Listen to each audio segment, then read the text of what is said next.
Hello, wonderful person. This is Chris for the Informed Stoner, and it's Wednesday afternoon, time for our midday news report. This news report comes from dailymail.com. Before we get started, if you would like and subscribe, that would really help us out. I'd appreciate it.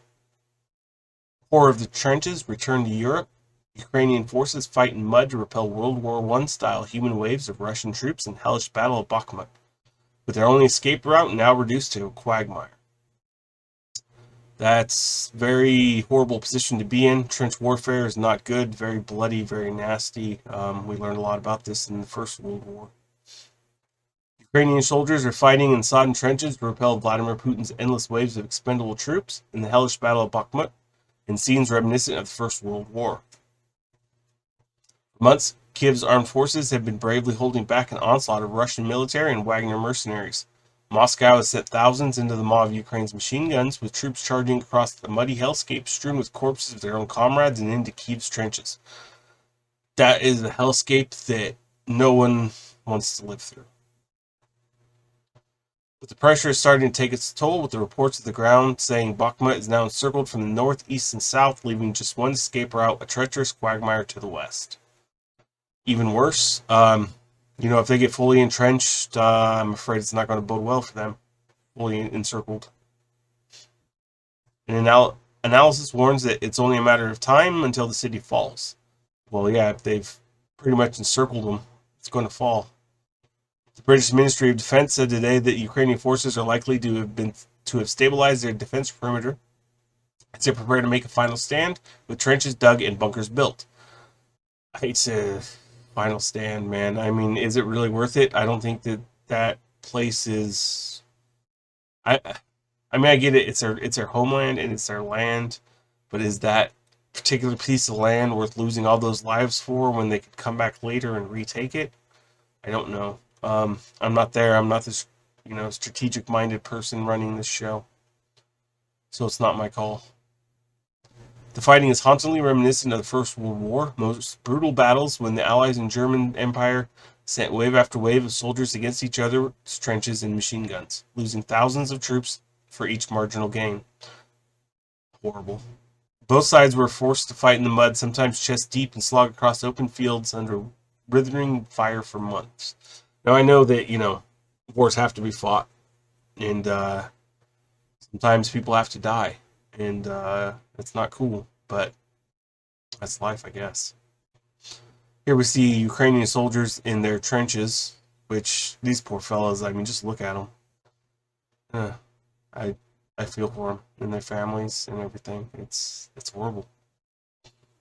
Here we see their counterparts in 1916. Here it looks like we have Ukrainian soldiers, firing some howitzers. And then here again, 1916 artillery guns. Very similar, very similar. Here we see, they're getting pretty much fully surrounded. There's not a lot left for them. It's not going well.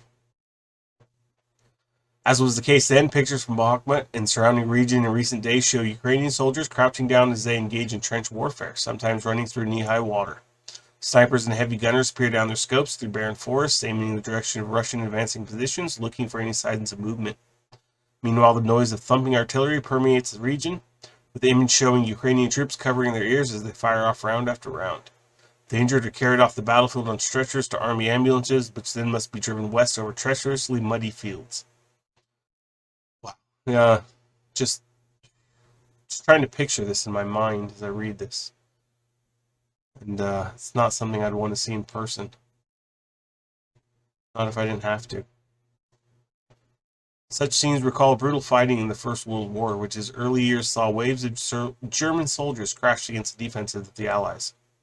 These roles were later reserved as the German Empire defended against the Allied advance, desperately clinging on the territory its armies had captured. The fighting of Bakhmut recalls the Battle of Verdun in particular. A vast German army moved against a smaller French force and seized the city, in which would become the longest campaign of the war, lasting 302 days. That's all well and fine, but I'm not here for a history lesson. I want to know what's going on right now. As in the case around Bakhmut, the condition. It's filler junk. I mean, yes, it's history and it's very important, but we're here to know what's going on now. Skip ahead a little bit. What has been likened to the First World War meat grinder, Russian generals and Wagner PMCs have sent wave after wave of soldiers crashing against Ukrainian defenses, resulting in tens of thousands of casualties. Jeez. After 10 months of fighting for the city during which the front lines had barely shifted, Moscow has finally started to make gains in recent weeks. Analysis says it's only a matter of time before Putin takes control of Bakhmut, which may say would offers a more symbolic victory than a tactical one. Which many say, and they messed that up. Okay. Anyhow, while Ukraine has said it is determined to defend Fortress Bakhmut, reports in some videos suggest Kiev's forces there are making a steady retreat from the city as the cost of their own forces become too great. Understandable, they've got a lot of territory to hold and they can't lose all their forces on one city. With Russians now controlling the flanks, analysts fear Ukraine's losses have started to rise, with the losses already high for the city deemed tactically insufficient. Again, like I was saying, they can only lose so many lives in defense of that territory. It's just getting too high for them. They've got more land they have to defend. And if they're running out of soldiers, that's not good.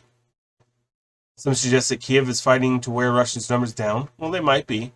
But I don't think Kiev is going to wear Russia down. They've got way too many people compared to how many people are in Ukraine.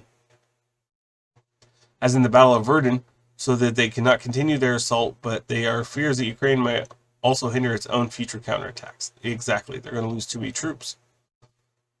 This has coincided with the winter thaw across the country, where frozen ground gives way to mud, making already treacherous ground covered in mines, shell holes, wrecks, and corpses increasingly difficult to traverse. Yeah, if there's corpses and holes and shells and trenches and craters and everything else out there, it's gotta be a hell of a sight. With cities surrounded on three sides. Sorry. Reports on the ground suggest Russian forces have control of almost all paved roads leading west away from the besieged city. Bridges have been destroyed at key crossing points by Ukraine on other routes west to slow Russian advances and to protect their retreat. The last remaining escape route west, open to the Ukrainian forces, will take them down a bombed-out road littered with debris and vehicle wrecks. Through muddy, cracked fields, dirt tracks, the risk of turning any retreating vehicle into a sitting duck for Moscow's relentless artillery.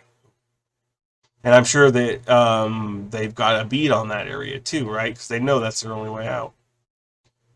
Ukrainian soldiers are now forced to drive tanks, armored vehicles, and medic trucks through these conditions as Putin closes in on the first victory in months. Here we see the road conditions. These guys trying to get in and out of there. This is just nuts. These guys are not in a good position right now. Kyiv insisted on Monday that its troops were still holding out in the hellish fight at Bakhmut, and the pledge to bolster its defense in Bakhmut after reports of withdrawals from the city. Ukrainian forces fighting to retain control of the salt mining town told AFP news agency it captured by Russia was inevitable, and some of the units had already begun to pull back. Kiev says the fighting is becoming increasingly difficult, and analysts say its forces may have initiated a strategic retreat. But President Volodymyr Zelensky met with top commanders Monday in his office, and they favored continuing the defense operation and further strengthening our position in Bakhmut. I don't know how many soldiers they have on the field, but I can't see them being able to lose that many more in defense of this piece of territory. I don't know. Ukrainian troops have been reinforcing positions west of Bakhmut in apparent preparation for a possible retreat. However, thanks to the muddy conditions, there is only one viable route out of the city for Ukrainians' heavy machinery, which will lead its troops to safety. This route involves limited paved roads and will require Ukrainians' troops to take diversions through muddy fields and along dirt roads to find alternative points to cross rivers. The bridges that would normally have been used have been destroyed either by Ukraine to cover its retreat or by Russian invaders to trap their forces. Those that get stuck along the way leave themselves exposed to aerial attacks from Russian forces who are closing in a matter of miles away on the north, east, and south. In order to reach relative safety in the town of Chasiv Yar, 7 miles west of Bakhmut, Kiev's troops must cross fields dissected by rivers and streams, minefields, open ground, and territory reported to have a Russian presence. So in other words, they got to cross some mines. They've got people shooting at them, artillery bombarding them. This is just to try to get to someplace somewhat safe.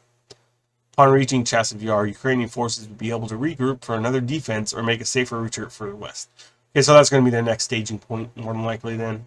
They're going to hold there, hopefully defend and hold them off. I don't know. We'll see what happens. Reports have said on one Ukraine's key supply and escape routes to and from Bakhmut through the nearby town of Ivansk has come under a serious threat by Russian presence. Some reports say it's been lost. So I'm guessing they probably have tank battalions and troopers and stuff there. Footage on the ground has shown that the challenging conditions. In one video, a military truck filled with soldiers is tipped half on its side in the muddy crevice. An armored personnel vehicle can be seen bringing up the rails, sliding up in the mud as several soldiers cling to the top. Another clip shows an army ambulance that has also become stuck. The medics can see transferring a wounded soldier in the different vehicle so they can be driven away from the brutal battleground. The ambulance is left abandoned in the field. Russia was caught out by the muddy conditions this time last year, with a 40-mile column of tanks and armored vehicles failed in its objectives to reach Ukrainian capital of Kiev, and as Putin had hoped, overthrow the government. Many factors were attributed to Russian disaster that resulted in the forces in northern Ukraine from falling back entirely, but the weather was key. Here we see some more trench photos. Again, the comparisons. There's a poor soldier. It's horrible. You don't want to see your fellow humans like this. I mean, I wish we could all just be happy, but obviously some of us don't want that. It's just nuts. These poor guys. You know, these citizens, these people, they don't deserve this. Governments, you know, politics, it's all bull crap. More nuts. Graveyards. Senseless dead. I know these guys are defending their homelands and, you know, they deserve all the honor, but man, they shouldn't have to do that.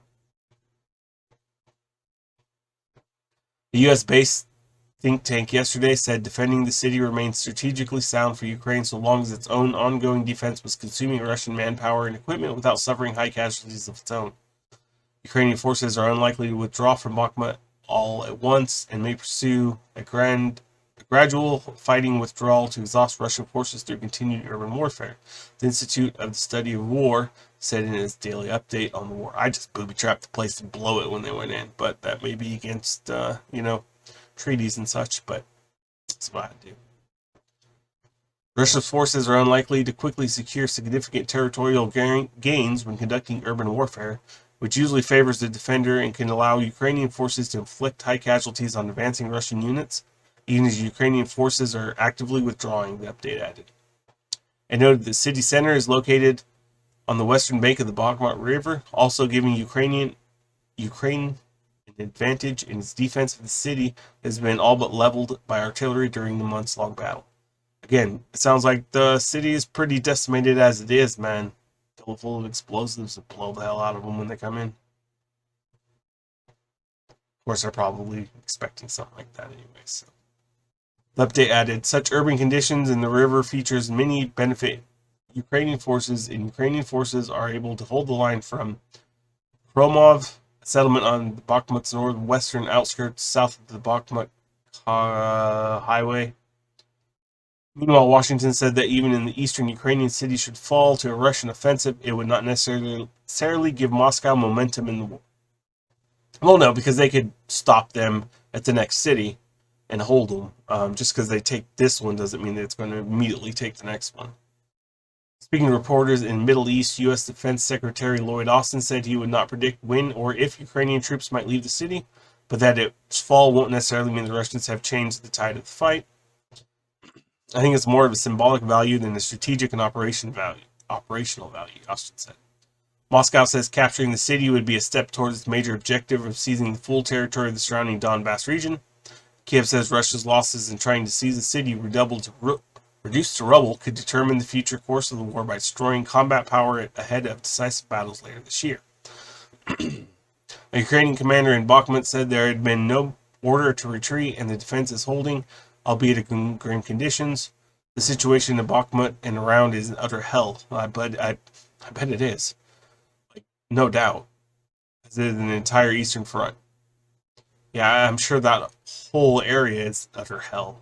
Bodies and bile and blood and, you know, name it, everywhere.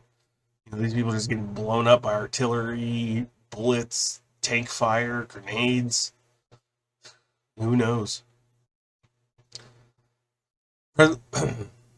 President Zelensky's office said he had yesterday discussed the operation with his chiefs of general staff and commander of ground forces, who both spoke in favor of continuing the defense operation and the further strengthening positions of Bakhmut. The latest sign of the feud between Russian military and the Wagner private army leading in Bakhmut's assault, Wagner's bosses demanded more ammunition and said his aid had been barred from the military operational headquarters. Yevgeny Pirogozin, I don't know, who sent tens of thousands of convicts recruited from Russian prisons into battle around Bakhmut, issued the latest in a barrage of statements that had been deepened his rift with the Russian top brass. Pirogozin said he had written a letter on Sunday to the commander of the Ukrainian campaign about the urgent need to allocate ammunition. Yesterday morning, he had said the representative at operational headquarters had his pass canceled and been denied access. There was no immediate response from the Russian Ministry of Defense. Since the start of the year, the Ukrainian campaign has been commanded personally by Russia's top general, Chief of the General Staff Valery Gersmanov. Pirogozin claimed last week that his men had practically surrounded Bakhmut, but on Saturday he appeared in a video with a gloomier assessment, warning that the front would collapse should Wagner be forced to retreat, although it was not clear that the video was recorded. When the video was recorded, he was accused ministry officials of treason for failing to supply adequate ammunition to his forces, something the ministry has defined. Well, I wonder if they have that ammunition. I mean, why wouldn't they give it to him if they did? I don't know. Speculation. Russia's defense ministry, Sergei Shoigu, who has kept a low profile for most of the war, has been on a rare visit to his forces in Ukraine in the recent days, awarding medals and meeting commanders. Yesterday, he visited the eastern city of Mariupol, largely destroyed by Russian forces last year after a month-long siege.